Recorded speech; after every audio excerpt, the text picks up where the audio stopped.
Chapter 12 Alex. When Kirali Wilhelm showed Alex the message from the usurpers, Alex smirked and said, "Let them come."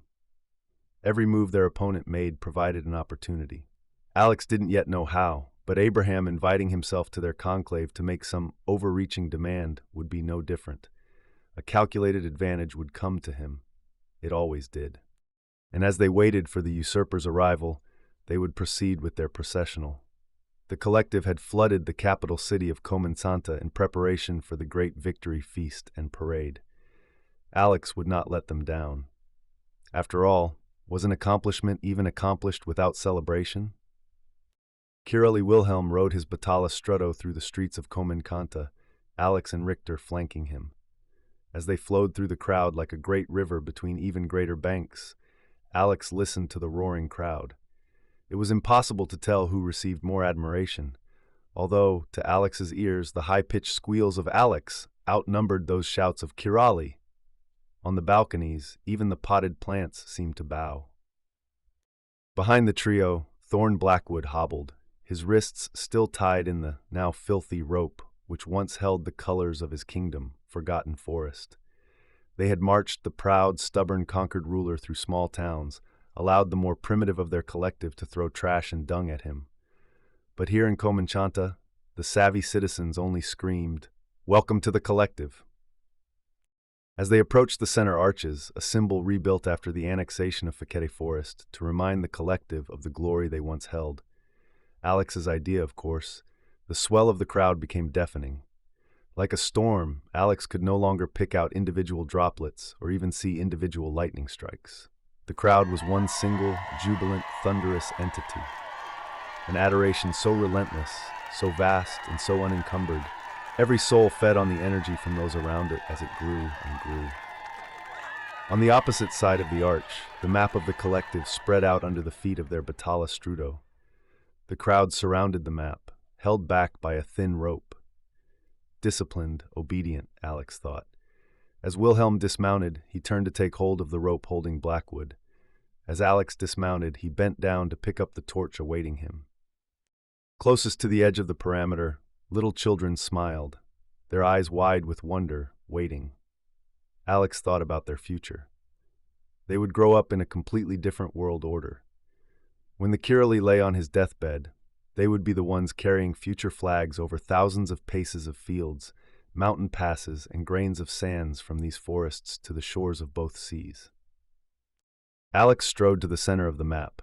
Although he'd done this a dozen times, it never failed to give him goosebumps to retrace the steps he took as a conqueror over months and years in just a few steps here on this map. Around him, fire burned.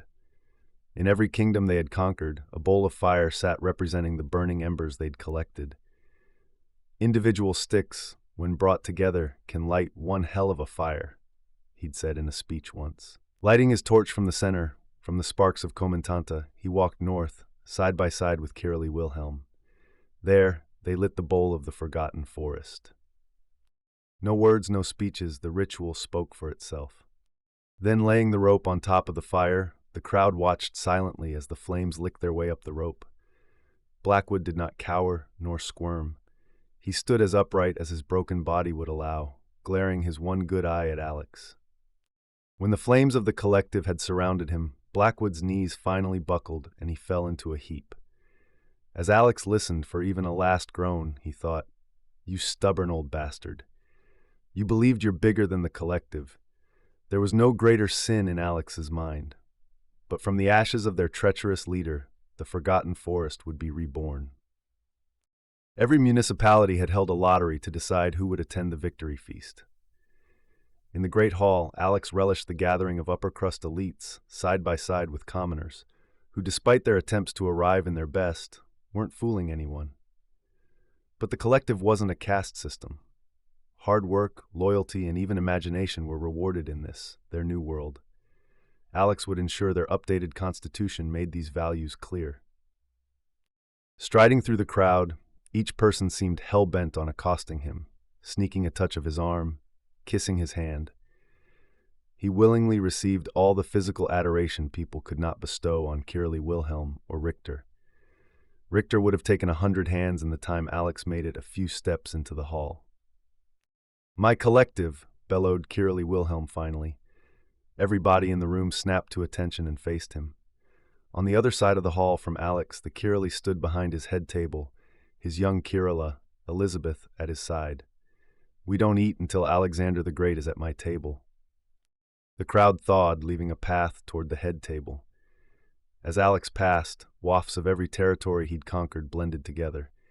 Any other nose might have wrinkled, but to Alex, as each collect bowed and murmured some variation of "thank you," "bless you," "praise Celeste," the ambrosial aroma was pure victory.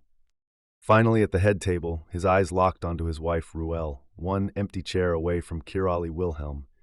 He had promised her freedom and family, and he had delivered half. Leaping onto the platform, he beckoned for her to stand and give him her hand. Ruel, private and modest, obliged the spectacle. She allowed him the sins of boasting, so long as they were proportionate to his victories, and this one would buy him grace for a lot of sinning. Alex took her outstretched hand and kissed it delicately. For without a wife, what is a husband but a shell? His smile toward her radiated, fueled by the audible reaction of the crowd's females, their murmurs telephoning his sentiment back through the masses. Ruel returned the smile, pretending, just this once, that this reflected their relationship. She joined him in these ruses rarely, and only when she saw fit, which she would remind him of later in private. Of all the souls who had helped him, he owed the most to Ruel, and though he would never say it aloud, he knew if she ever stopped playing along, if she ever turned away from him or publicly withdrew, a crack would form. A small one, to begin. But cracks grew. "Now, let's eat!" the Kiraly exclaimed as he pulled on the corded bell to send feasting chimes throughout the city. Knowing the new crop of servants would come through the doors, Alex released Ruel's hand and swung around to observe them. Even small wins deserved his undivided attention, and there would no doubt be an Acorn Party this evening. He needed to find his best candidate. The first two through the door were seasoned girls. It'd be one of the next two. On the right, a girl he hadn't seen at the signing, small in height, small in all features, except breasts, very pretty. She'd be fought over. On the left, a girl with broad shoulders and hips. Despite the attempt to push them together and up, her small breasts calmly sat beneath her solemn face. Shoulders back, she had confidence and listened well. She'd be his choice. He'd already named her in his mind Calypso, and she worked the far side of the feast, making it difficult to watch her without drawing attention. He couldn't risk Rick noticing and challenging his claim. So he masked his interest by indulging in victory toasts, directing most of his glances toward the big-thighed contender Rick had first pointed out. Only every other toast did his eyes seek Calypso. Each time he saw her gently deflecting advances, working hard, helping others, never once meeting his gaze, until finally she did, just briefly, a flicker of curiosity in her eyes. Elizabeth blamed Alex for all her husband's bad behaviors, but in reality, the Kiraly enjoyed offbeat entertainment. Alex, by comparison, preferred to be at home in the middle of a small circle of friends, all looking at him, listening to him adoringly.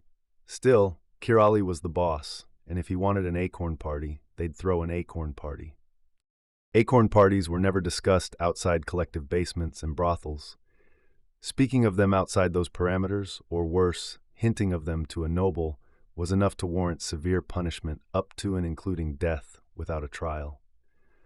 For how could one be tried for that which was by definition unspeakable? Given the secretive nature of the event, dear reader, I'm sure you can understand why I couldn't detail it here. Just know, Alex won, earning him even further adoration and a new slave named Calypso.